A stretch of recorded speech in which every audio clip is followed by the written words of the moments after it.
Welcome back. I hope your weekend was wonderful in every way. It's the 9th day of September. We've got some beautiful, very beautiful weather ahead. We do have some changes rolling through as well, and only a few, but perhaps more so than last week, shower chances to talk about in an updated 7-day. A host of headlines tonight. It's been a busy day for a lot of people. It's been a busy weekend for a lot of people, and we'll talk about, of course, just a quick update on the situation that developed on I-75 in Laurel County over the course of the weekend and how it's had a, I don't say ripple effect, but how it has related stories and situations to it, and some similar and not related, and not certainly to that extent. Nevertheless, they had a host of indictments to bring to you from the Magapa County Grand Jury, sex-related crimes and others, as well as some serious arrests to report from around the other parts of the viewing area, Johnson and Lawrence County. So a lot of ground to cover before we wrap it up for this evening, with already a lot of news in store for the week. Weather-wise, tomorrow, just to give you a glimpse, sunny and 83.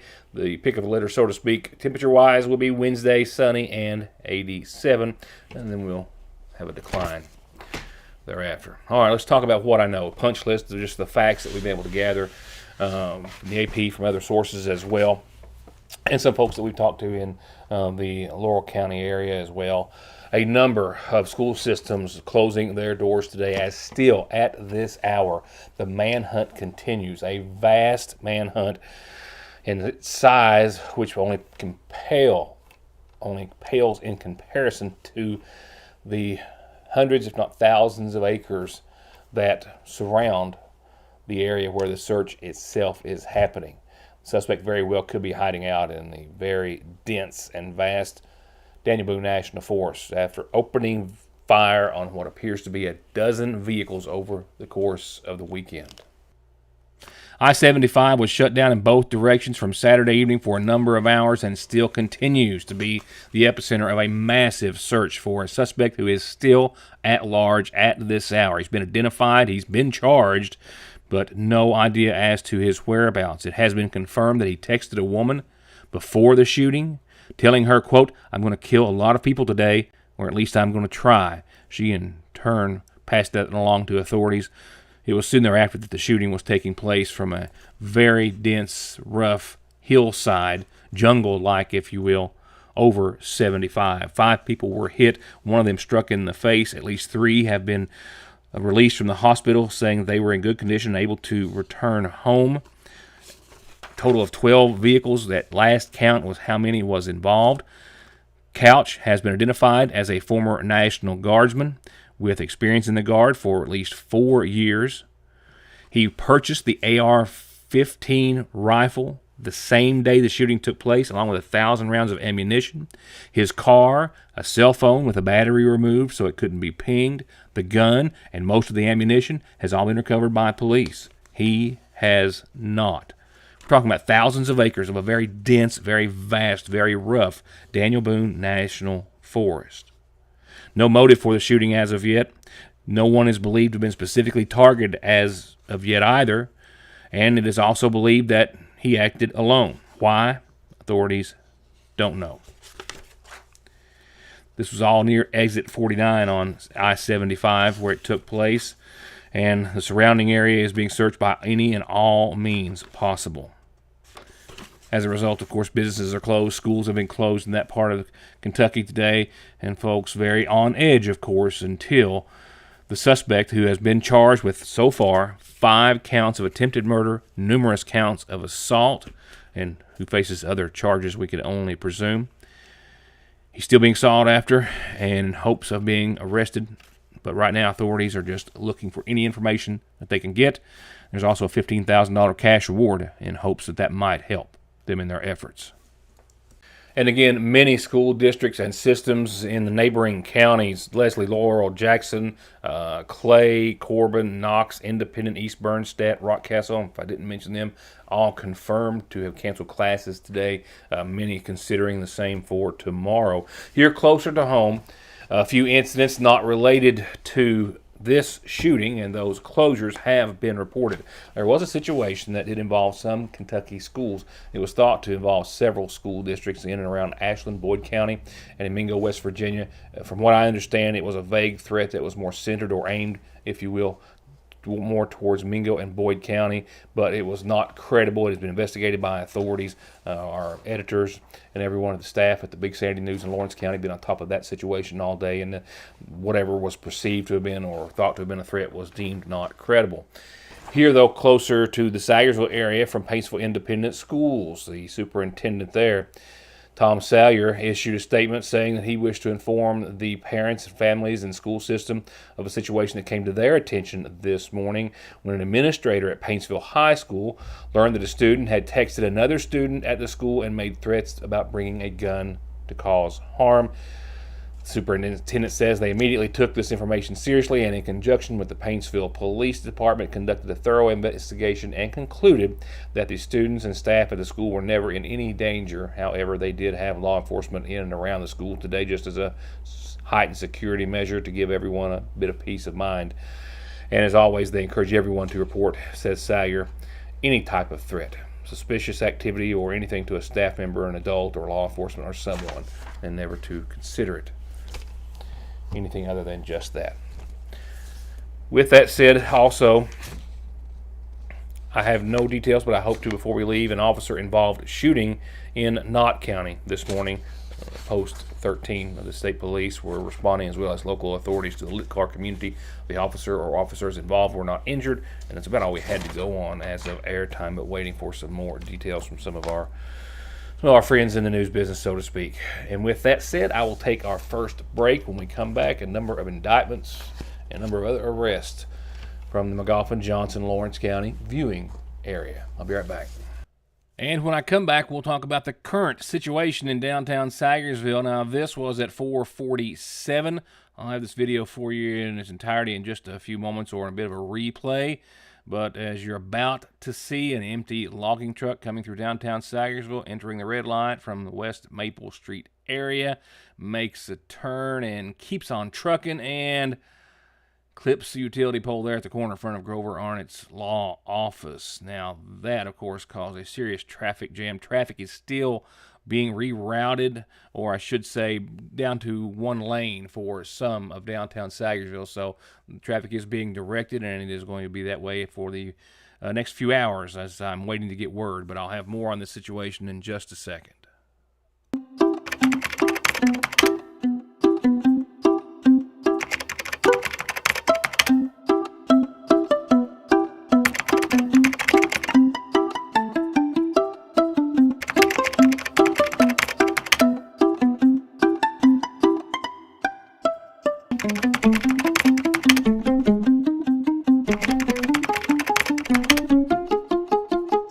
Johnson Central High School stands alone in providing the most college and career programs of study in one building throughout the entire state of Kentucky. This includes pathways in everything from the medical field to engineering, telemedia, welding, agriculture, and even aviation. And that's just to name a few of the 32 different choices.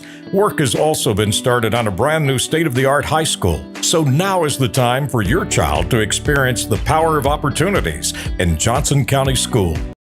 East Kentucky's premier entertainment venue is here. Pick your game at Outlaw Axe Country in Paintsville. Axe throwing, bull riding, cornhole, billiards, a full arcade, inflatables, and more. And don't forget to cash out with prizes and mine for gems before you go. Open 7 days a week and built for fun for 1 to 100. That's Outlaw Axe Country on Broadway in Paintsville. And snack on one of your favorites, Carnival Cravings, while you're there. Call for more or to book a party at 372-4FUN. Thanks to you, Fraser's Prater Drug has been voted #1 in customer satisfaction with Good Neighbor Pharmacies for the 7th year in a row. With curbside pickup for all of your prescription, allergy, or even multivitamin needs. Or come in and pull up a stool while you shop, or just visit downtown and treat yourself to something extra tasty or sweet. Where locally owned means a more personal, reliable, and friendly pharmacy. Fraser's Prater Drug. Up next, the most recent number of indictments being served, coming from the McGoffin County Grand Jury, and now being made public.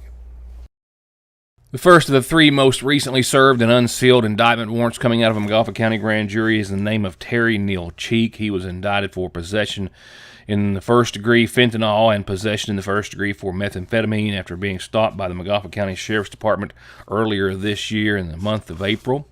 The next name's Justin Caldwell of Sagersville. Caldwell indicted on 2 sex-related crimes, sodomy in the first degree and sexual abuse in the first degree.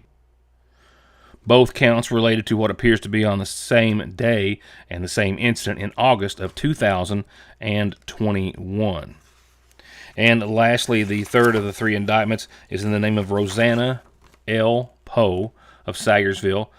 An investigation brought to the grand jury by the Montgomery County Sheriff's Department resulted in Poe being indicted on counts of possession of a controlled substance, first-degree fentanyl, possession of a controlled substance, first-degree methamphetamine, tampering with physical evidence, and possession of a controlled substance not in its original prescription container.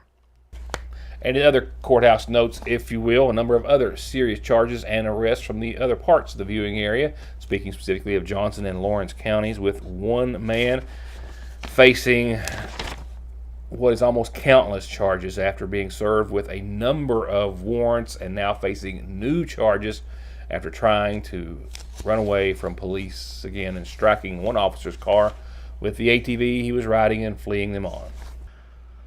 A 26-year-old man by the name of Tyler D. Wagner faces a long laundry list of charges related to not just new charges that he has incurred and been arrested on, but a number of indictment warrants that he was served with. It was actually around 1:40 a.m. over the course of Friday night, Saturday morning, when police with the Johnson County Sheriff's Department saw Wagner, knowing he had active warrants in his name, on Route 201, riding a four-wheeler with no taillights. They tried to make a traffic stop. He took off and fled, and police gave pursuit on 201 on 1092 there at Sugar Grove Church. He turned and then went through a field, got back on 201 for about a mile, went through a residence's yard, went in the backyard, stopped at a fence line, then turned around again, and this time struck a police cruiser with the four-wheeler trying to get away, knocking off the rear passenger, a female that was detained by police and questioned.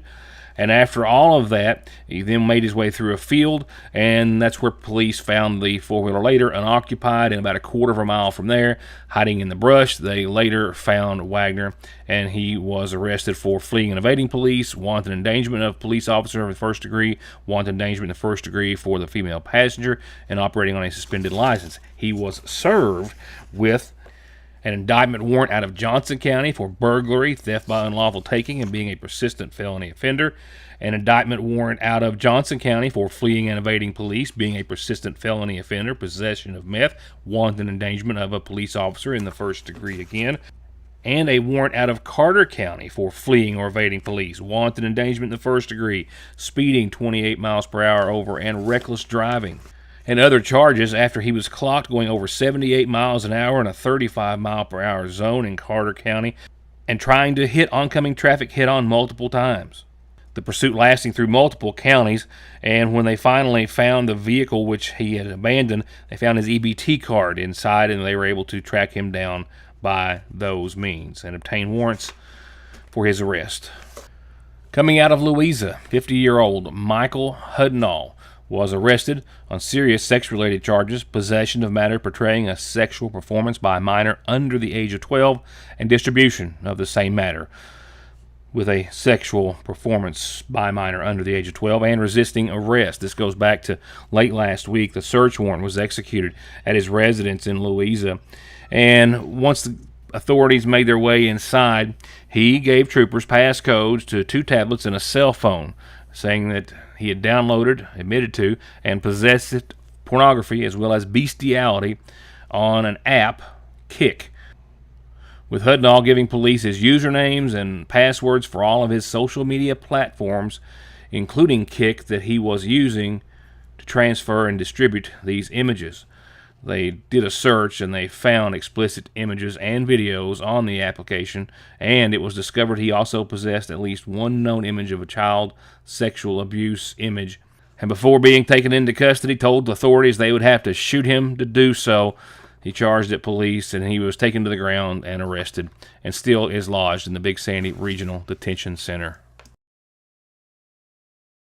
And the Fayette County Sheriff's Department arrested this Paintsville man on a Lawrence County indictment. 20-year-old Anthony Ratliff indicted on unlawful transaction with a minor, rape in the second degree, tampering with physical evidence, and possession of a controlled substance in the first degree, as well as possession of drug paraphernalia. No details other than the charges right now related to the indictment, but it does stipulate that it does come out of Lawrence County with a violation date said to have been September of last year. There's a big horse show coming up this weekend, and I've got a hillbilly here to tell us about it in just a few moments, and I'll have that right after tonight's McGoffin Farm Bureau calendar and a few words. Summer is wrapping up, and that means back to school, football games, fall, and all the wonderful things that go with it. And the seasonal shop has got a large selection of McGoffin and UK merchandise ready to go. Beautiful jewelry and accessories to complement all of your outfits. And for the teachers, a full line of spa and pampering products that are perfect to help relieve a little stress after some long days. Fragrance lines to help maybe any classroom or dorm room feel more like home. And as always, a beautiful selection of home decor.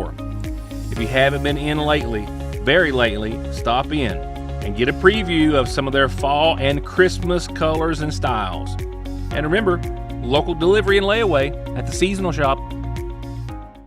Whether you've got a new ride and you want it to stand out in the crowd, or you want your current ride to look and feel like a new one, no one does lifts, wheels, and tires better than Conley's. Stop in now for spring tire specials, free quotes, and 0% financing, or log on to conleytire.net. The Big Sandy Healthcare System family is excited to welcome and introduce to you their newest team member, Dr. Emily McCormick, DMD. From right here in Eastern Kentucky, Dr. McCormick joins Hope Family Dental and is excited to see and serve patients in McGoffin County. Call 349-5126 to schedule an appointment.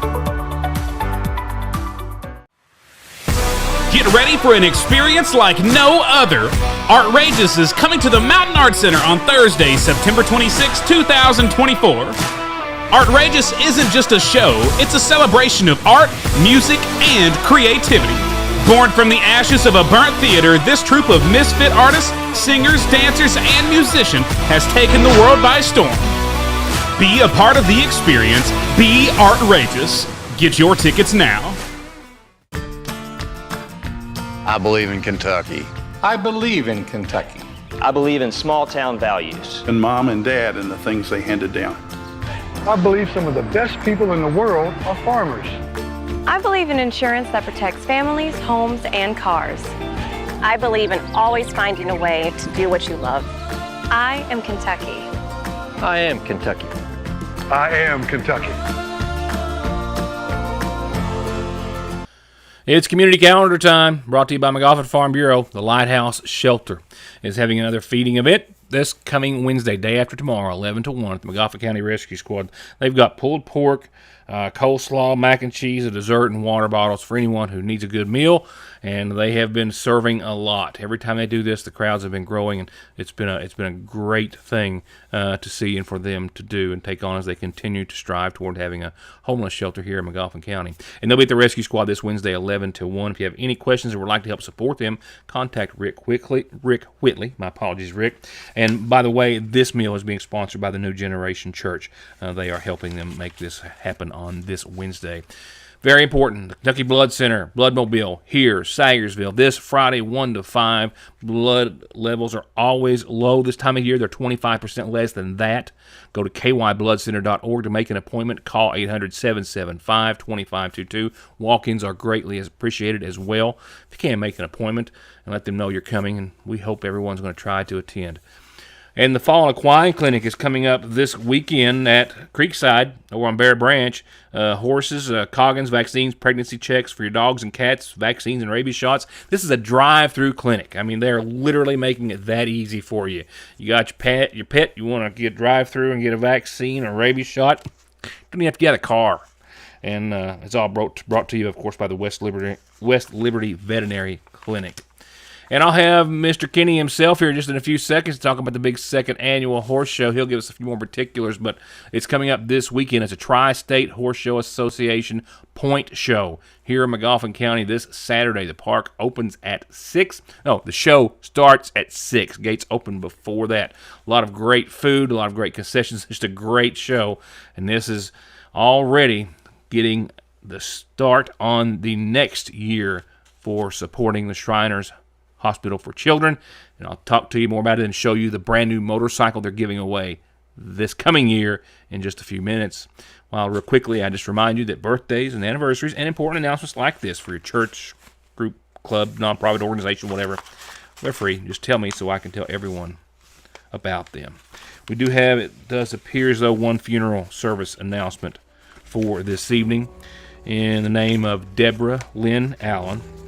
Services are set to be held in the morning at 11 o'clock. The McGoffin County Funeral Home is in charge of arrangements and says that Deborah Lynn passed away at the age of 56 on Friday, formerly of Sagersville, a resident of Hager Hill, the daughter of the late Otis and Emma Merle Allen. She's survived by her companion Rick Cantrell, her daughter Heaven Elred, two sisters, Glenda Allen of Sagersville and Tammy Human of Indiana, and 3 grandchildren. Deborah was preceded in death by her husband, Anthony Cantrell, and her brothers, Jan and Glenn Allen. Services will take place tomorrow morning at 11 from the State Road Fork United Baptist Church. Friends can visit the church this evening and prior to tomorrow's services for visitation. For whatever reason, if your working days are over, don't do anything before you meet Grover. Social Security, disability, SSI, work injuries, wear and tear, and hearing loss. 888-9-GROVER. Someone dies in the U.S. every 7 minutes from an overdose, and over half of the population gets or takes pills from a friend or a relative. And about 46 million and counting are exposed to narcotics in their drinking water. So don't toss them, flush them, or leave them lying around. Safely dispose of your unneeded meds anytime at Parkway Pharmacy, where you can always talk to a pharmacist when you need one. Pennies, and I mean pennies on the dollar in Paintsville. New items every week at Outlaw Bargain Pallet Store. Household goods, tools, toys, makeup, home decor, and so much more. And they're right by Outlaw Thrift and Consignment, the area's biggest and best consignment, full of new, nearly new, and gently loved kids and adult clothing, name brands, new styles, and most everything in the store is only $2. Shop and save it both on Main Street in Paintsville. There are several risk factors that may put a patient at risk for heart disease. Especially people who have diabetes or hypertension or high cholesterol and have a family history of heart disease. Neglecting to see a cardiologist can put you in trouble. You may develop problems that may not be reversible. We see many people who do not have an actual diagnosis of a heart problem, but may be at risk of heart disease, and we do whatever we can to help mitigate that risk to help prevent disease in the future. ARH, more for Appalachia. The Hillbillies just weeks ago in July wrapped up their big ride and presented a big check to the Shriners Hospital with a lot of help, raising over $80,000, putting them very, very close to the $1 million mark in their nearly 20 years. And if you're thinking, well, why are we talking about them tonight? They just finished the year. They did, and they've already started and hit the ground running on the next, and that brings them to the McGoffin County Horse Park this Saturday for a really big show. The McGoffin County Horse Park has transformed. The McGoffin County Horse Park has been transformed in the last few years to a premier event space for horse shows. And this show, well, it's got a couple of twists. One with the Hillbilly Christmas in July organizers. The other, well, it's an official point show. And it is now the second annual. After last year, they thought they'd just give it a try and were met with open arms and a lot of enthusiasm and a lot of fans. We did. We had an invitation to come over for our first horse show, and we jumped on it, and daggone, with the support of all the people here in Sayersville, McGoffin County, it turned out quite well. We had a little rain, but we finished it up, and it worked out great for us. Tell me about this one Saturday night. This is not your average show. This one, Hillbilly Christmas in July, September the 14th. That'll be the Tri-State Horse Show Association Point Show. So we've got, I think there's 6 classes, 7, that are going to be the points on this. So I think this is going to add a little bit something different from what we did last year. It takes a lot to raise the kind of money that the Hillbilly Christmas in July organization does for the Shriners Hospital and the other ventures they support. And the Montgomery County Horse Park has become a part of that, and they hope to see as many people there this Saturday for a big show. It is very important because, we do several different things, to try to raise money. We have a goal this year, and in 19 years, we're at $950,000 we've taken to the hospital, and this year we need $50,000 more to meet our $1 million goal, and that's what we want to do in 20 years. And also, the Olika Temple, they need a little SUV to transport kids from this area. So we're going to purchase them an SUV and give it to them in July of next year for transportation for our kids. And for the people that don't realize it, you have over 70 kids just here in Montgomery County that go to the Lexington Shriners Hospital. So this is one of the reasons we work for what we do. You take Montgomery County and then the surrounding counties, we have around 1,100 active patients. So this is what we're working for, and we're trying to help our kids and help our community to do the right thing. And even with the money in the van and everything else that we do, the main important thing that we're doing out here is to try to educate people that you do not have to have a referral from a doctor for your child to be seen at the Lexington Shriners Hospital. So we encourage you, if you have a child that maybe you say it's just not walking right, it's not standing right, please give the hospital a call and you can make your own appointment and have that child taken care of. So this is the one thing we're pushing big time this year. And the horses won't be the only rides you can find at the horse show this weekend. For their 20th year, they've gone all out. That's about a $24,000 brand new Harley Davidson staring at you in beautiful blue and black and chrome. And it will be at the horse park for you to see and for you to buy tickets on for $10 a piece. This Saturday at the Montgomery County Horse Park. All right, here's the latest I've got for you for the situation in downtown Sayersville. Traffic is still being slowed down and directed and is down to one lane. Now, the power company at this moment was still en route, and we don't have any official word on what the utility pole itself is going to cause as far as traffic delays are concerned. But here's the video I showed you a few moments ago. Tractor trailer coming through Sayersville, actually a logging truck that was empty, a trailer clipping the pole and clipping it, just demolishing it. It's still essentially hanging by the service wires that are hanging on it and a guide wire. The truck did stop just out of your view, and the driver did stop, of course, and got out and has been talking to authorities. Right now, they were trying to get the trailer disconnected from the tractor and move the tractor. The trailer is damaged to the extent that it can't be moved easily. They're directing traffic around that. They are off on the shoulder or in the parking spaces there in front of the Methodist Church. But nevertheless, we're still waiting to see that after they get that equipment out as to what the situation is going to be with directing traffic, possibly because of the situation with the pole just dangling and just barely still attached at the bottom. Again, the power company had not arrived, so we don't have any word on what that call is going to be, if authorities are going to have to shut down this part of 460 in downtown Sayersville, work everybody around. We don't know. I will be posting that unless I have an update for you in the next 60 seconds. I'm not going to have it, and I don't think I will. So we'll go to our Sayersville Independent and social media pages to get that information out there. So if you want to avoid downtown Sayersville for the next few hours, which is not going to be a bad idea because it looks as though that's going to be the case. As a big utility pole just met its match today with a big logging truck in downtown Sayersville. Fortunately, there's been a very busy day in downtown Sayersville. Fortunately, no one was injured. A lot of folks on the street coming in and out, of course, of Mr. Arnott's office and the like. And it's been a busy day in downtown Sayersville, as Mondays usually are. But no injuries, no one around when it happened. And for that, I'm glad to report. Now, what's happening weather-wise, you might ask? Well, here's what's happening at this current hour. 82. Now we're down to 81 degrees right now. Topped out at 83 today. Wind fluctuating anywhere from no wind to 2 miles per hour a few minutes ago, west, south, westerly. Nothing moving right now, though. Max gust today had 7 mile per hour below. Relative humidity, very, very low. Down at 28%. Dew point following suit at 45 degrees. Not much out there to make it sticky or anything of that nature.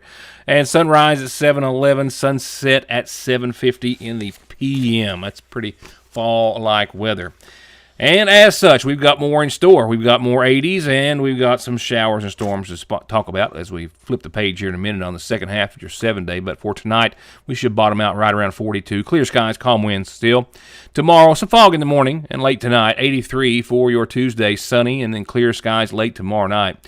Wednesday is the peak of the weather temperature-wise, at least. 87 degrees, a little fog in the morning. Otherwise, 87, sunny, another gorgeous day in the neighborhood. Nighttime lows work their way from 42 tonight to 52 by Wednesday night. And then by Thursday, we don't see as quite the warmth during the day, but nighttime lows are a little more favorable even still. 83 on your Thursday for your high, low of 57 that night. Fog pretty much late night, early morning hours for the next several days, as you can see through your forecast all the way through Thursday. Now, you will notice there on Thursday night, bottom right of your screen, mostly cloudy skies. Well, that is the start of something different. And in fact, it could be late Thursday night, technically, I think well into Friday morning, but during the overnight, we'll say that we have our first shower chances show up. Right now, we're way out, but a window looks to be around 3 o'clock Friday morning, Thursday night, Friday morning, when we could start to see some showers roll in. Now, we got about a 30% chance then, mostly cloudy skies and 57 that night. Friday, from there on, a pretty consistent chance of some showers and storms. This system knocks temperatures down to 76 by your Friday, partly sunny, and a 40% chance of showers and storms. 56, pretty consistent run there, nighttime lows as well, while temperatures will improve from your 76 on your Friday to Saturday and Sunday, flirting with the 80s or getting a tick or two above. With that, we're going to see partly to mostly sunny skies and shower and thunderstorm chances, albeit small ones. That does not look to be major weather makers at this time, but a 50% chance on your Saturday and a 40% chance on your Sunday. We'll talk about this as the week goes on. It's just Monday evening. We've got a lot of time for a lot of tweaks to be made to the weather. Right now, we're starting off this time next week, we think right around 82, mostly sunny and still lingering 30% shot of some showers and maybe a thunderstorm or two. That'll wrap it up for tonight. We've got a lot to cover this week, as always. Thank you for being a part of this show, and I hope to have you here for the next. Good night.